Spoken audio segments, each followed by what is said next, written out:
Bienvenidos a este videoclase sobre el fenómeno del ciberbullying o acoso entre escolares mediante el uso de las tecnologías. Nos centraremos en los siguientes apartados: la importancia de las tecnologías para los menores, la caracterización y manifestaciones del ciberbullying, algunas medidas preventivas desde el centro escolar y recursos. Nuestra sociedad actual, que denominamos sociedad de la información, se ha instaurado como una época de transformaciones donde las tecnologías son el marco de referencia de muchas de nuestras actividades cotidianas. Especialmente para los menores y jóvenes, Internet y los dispositivos móviles ocupan cada vez más un espacio vital en su proceso de socialización. Sus redes y relaciones se extienden de manera natural a los espacios virtuales. Y estas nuevas formas de comunicación e interacción no solo ayudan a configurar su identidad, sino que influyen de manera decisiva en sus comportamientos y actitudes.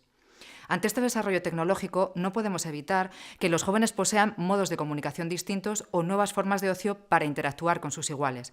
Sin embargo, debemos tener en cuenta que en ocasiones el uso que hacen de la alta interactividad o la fácil distribución de contenidos en Internet se asocia a comportamientos problemáticos, fines no deseados, malos usos, como es el caso del ciberbullying o acoso escolar a través de las tecnologías.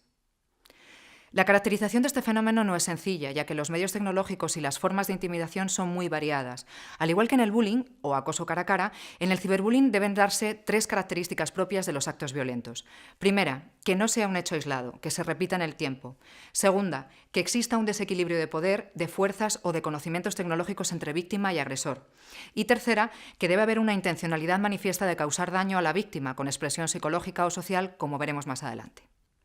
En el ciberbullying, la mediación de las tecnologías confiere al acto violento una serie de particularidades significativas. En primer lugar, el acoso puede ocurrir en cualquier hora y lugar y no necesariamente en los espacios y tiempos escolares. Al invadir momentos de su vida privada, se intensifica y genera gran desprotección para la víctima. Hay que tener en cuenta que el ciberbullying generalmente suele actuar como reforzador cuando las formas tradicionales de bullying cara a cara dejan de ser atractivas o satisfactorias para el agresor. En segundo lugar, es posible que el agresor oculte su identidad y se mantenga en el anonimato, lo que aumenta el sentimiento de impotencia de la víctima. Esto no significa que agresor y víctima sean desconocidos. Los estudios nos confirman que es frecuente que haya existido o exista entre ellos una relación de amistad o de noviazgo, bien porque se conozcan de forma presencial o porque hayan establecido algún tipo de vínculo a través de plataformas virtuales. Y en tercer lugar, uno de los aspectos más graves es que el fenómeno de la violencia puede ser observado por una audiencia inmensa y propagarse de manera rápida. Con un simple clic puede visualizarse de forma repetida, lo que hace que el daño potencial de la agresión permanezca en el tiempo, hasta que la víctima consiga denunciarlo y se elimine ese contenido de la red. El problema es que a veces el acoso se produce en espacios web y redes privadas que la propia víctima desconoce y no se perciben inmediatamente los daños causados. En cuanto a las manifestaciones de ciberbullying, cada vez son más variadas por el avance de las tecnologías y por las invenciones de malos usos que van improvisando los propios menores. Por ello, y de cara a la prevención educativa, vamos a describir las formas más comunes de acoso, que podemos dividirlas en 5 grandes categorías según Flores Fernández. Acoso instantáneo, mandando mensajes ofensivos o amenazantes por correo o por chat. Acoso con imágenes o vídeos, colgando imágenes reales o fotomontajes de la víctima, o grabando y publicando la violencia para darle mayor difusión. Desprestigio social, publicando datos íntimos que perjudiquen o avergüencen a la víctima, dándole de alta en una web de votaciones ofensivas o haciendo circular rumores falsos. Usurpación de la identidad, creando un perfil falso en nombre de la víctima, dándole de alta su dirección de correo para que sufra spam masivo o vulnerando su intimidad robando su clave de acceso. Y por último, hacer el vacío, acoso pasivo, que sería cuando se le expulsa, se le rechaza o no se le deja participar a la víctima en los grupos o redes online. Todas estas formas de acoso pueden combinarse dependiendo del dominio tecnológico que tenga el agresor o de la intención de daño que pretenda causar en la víctima. Respecto a las medidas de actuación en el centro escolar, es prioritario que toda la comunidad escolar tenga conocimiento de qué es el ciberbullying, porque solo así se puede lograr una sensibilización y prevención de la violencia. Por ello, desde el centro educativo es preciso promover cualquier tipo de formación que permita a todos los agentes, profesores, alumnos, padres, conocer cuáles son los tipos de acoso, cuáles son los principales canales usados, los roles y los sentimientos de los implicados, porque todo ello hará mucho más fácil prevenir y detectar estos problemas.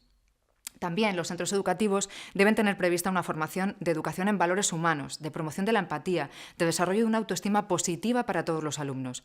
Todos ellos son factores protectores, tanto el respeto como la igualdad, el ponerse en el lugar del otro, el pensar cómo puede estar sintiéndose la víctima, el entender que para tener una buena autoestima es necesario quererse y valorarse a sí mismo y que para ser popular no es necesario hacer daño a nadie ni perjudicar a otros, difamarles, perseguirles o hacerles el vacío. Esta formación socioafectiva es la base para evitar la problemática o al menos para animar a denunciar estos casos. Finalmente, es recomendable que el centro tenga previsto un plan de acción donde se desarrollen canales específicos de mediación y resolución de problemas, lugares donde cualquiera de los implicados puede acudir para informar sobre algún incidente, recibir asesoramiento, denunciarlo, así como también prever medidas o sanciones específicas. Con los alumnos, los centros deben promover en el alumnado un compromiso ético que lleve a un uso responsable de las tecnologías y no a un uso violento para hacer daño intencionalmente. De cara a la prevención de estos problemas es importantísimo insistir en que cualquier menor que reenvíe un contenido violento está siendo cómplice del agresor, pues contribuye a maltratar a la víctima, siendo lo correcto denunciarlo más que propagarlo. Quienes observan tienen un papel esencial para acabar con los actos de violencia. Cuando analizan que lo que está sucediendo es un caso de ciberbullying y se ponen en el lugar de la víctima, es cuando se dan cuenta de que pueden ayudar denunciándolo para evitar que el agresor siga acosando a través de las tecnologías a otros compañeros.